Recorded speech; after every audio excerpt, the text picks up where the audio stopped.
আমরা নেত্রকোনার ফলাফল তারা যখন আমাকে প্রস্তাব করে তখন আমি বলছিলাম যে আমরা এটা যদি বড় করে করতে পারি তাহলে ছোট বড় সব কন্টেন্ট ক্রিয়েটররা এখানে আসবে। হ্যাঁ, ওরা ভিডিও বানাইতে চায়, কিভাবে বানাবে, কিভাবে শিখবে, এই বিষয়টা নিয়ে কিন্তু আমাদের এই মেলাটি উদযাপন করতে চাইছিলাম। যাই হোক, অনেক ভুল ত্রুটি আছে।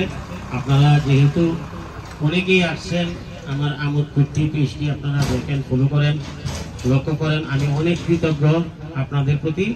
আপনারা যেহেতু এখানে আসছেন আমাকে ভালোবাসা দেন, আর যে উসিলাই আসছেন আমি মনে করি যে আপনারা একদিন এইভাবে আজকে আমার 13 লাখ ফলোয়ার, আর তার মধ্যে আমার আছে 2 লাখ ফলোয়ার, প্রায় 15 লক্ষ ফলোয়ার।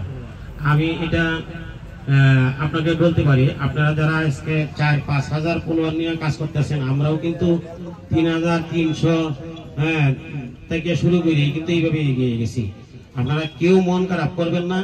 যারা ভিডিও বানাতে চান, আমি মনে করি যে আপনারা একটু ধৈর্য সহকারে কাজগুলি করবেন।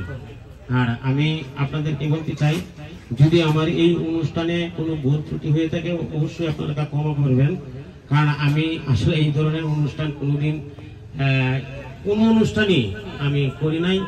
যেহেতু আমি বলে ফেলছিলাম যে আচ্ছা ঠিক আছে আমরা এটা করি, হয়তো যারা ছোট ছোট কন্টেন্ট ক্রিয়েটর আছে তারা থেকে অনেক কিছুই শিখতে পারবে। আরেকটা বিষয় দেখেন, আমি একটু আহ্বান করছি অসমাপ্ত গল্প 0.2 বা একটু আপনি মঞ্চে আসবেন, কারণ ফেসবুকের আরেকটা বিষয় হচ্ছে, আর আমাদের এই যে রূপন আছে রাজুর বাজার, রূপন আপনি একটু মঞ্চে আসবেন। এইখানে ফেসবুকের অনেক জিনিস আছে ইংলিশে লেখা থাকে, কারণ এটা আমেরিকা থেকে পরিচালিত হয়। অনেকেই এইখান থেকে অনেক কিছু বোঝার জন্য অনেক দূর পাকড় করেন। আমি 2জন লোককে আপনাদের কাছে পরিচয় করে দিতেছি, যেন আপনারা ওইখান থেকে কোনো ফেসবুকের কোনো সমস্যা হলে আপনারা যেন ওইখান থেকে তাদের কাছ থেকে এই সমাধানগুলি নিতে পারবেন। এই যে উনি হচ্ছেন আমাদের মোহনগঞ্জের ছেলে, উনি হয়তো ময়মনসিংহ থাকেন। আমি বলতে চাই যে আপনারা ফেসবুকের যত সমস্যা নিয়ে অনেক সমস্যায় আছে, এই সমস্যাগুলি দূর করার জন্য ওনাদের সঙ্গে যোগাযোগ করবেন। অসমাপ্ত গল্প 0.2 রূপন আছে আমাদের নেত্রকোনা রাজুর বাজার এলাকায়, তার অফিস, ওনার অফিস বোধ ময়মনসিংহ ভাই না? হ্যাঁ, এবং ওনার সাথে আমার ব্যক্তিগত ভাবেও আমার অনেক কথা হয়েছে। হ্যাঁ, আমি একটা ছোটখাটো কাজের জন্য গেছিলাম, আমি ইনশাল্লাহ সফল।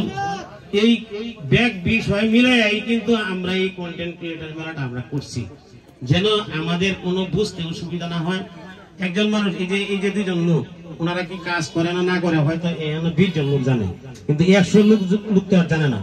তার জন্য আমি তাদেরকে পরিচয় করে দিচ্ছি যে আপনারা যদি ফেসবুক গাইডলাইনের কোনো সমস্যা হয়, আপনারা ওনাদের নাম্বার সংগ্রহ করে, অনেক কিছুই তো হইতে পারে, আপনারা তাদের কাছ থেকে বোঝার চেষ্টা করবেন। টাকা পয়সা এটা হলো আলাদা জিনিস।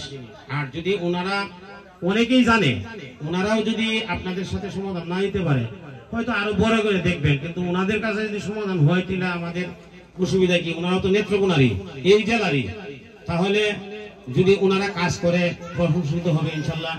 আমি এই বলে আমার বক্তব্য শেষ করছি। ধন্যবাদ সবাইকে।